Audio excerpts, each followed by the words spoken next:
আপনার মাকে এই 3টি কথা কখনো বলবেন না, নয়তো আপনাকে সারা জীবন কাঁদতে হবে। যদি আপনার মা আজও বেঁচে থাকেন তবে এই ভিডিওটি শেষ পর্যন্ত অবশ্যই দেখুন এবং কমেন্টে লিখুন আলহামদুলিল্লাহ। প্রথমত, মাকে বলা আপনি কিছু জানেন না। যখন মা কোনো পরামর্শ দেন তখন তাকে এটা বলবেন না যে আপনি কিছু জানেন না। মনে রাখবেন, যখন আপনি কথা বলতেও জানতেন না তখন তিনিই আপনাকে কথা বলা শিখিয়েছেন। দুনিয়ার সবচেয়ে বড় অভিজ্ঞতা যদি কারো কাছে থাকে তবে তা আপনার মায়ের কাছে আছে।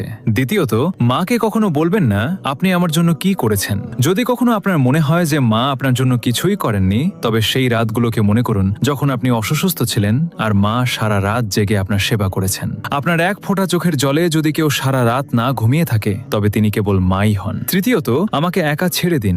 রাগের মাথায় মাকে কখনো বলবেন না আমাকে একা ছেড়ে দিন, কারণ একদিন তিনি সত্যিই আপনাকে চিরদিনের জন্য একা ছেড়ে চলে যাবেন। তখন আপনি চাইবেন কেবল একবার তার সাথে কথা বলতে, কিন্তু তখন অনেক দেরি হয়ে যাবে। যদি আপনার মা বেঁচে থাকেন তবে তার জন্য একটি সুন্দর কমেন্ট অবশ্যই করবেন।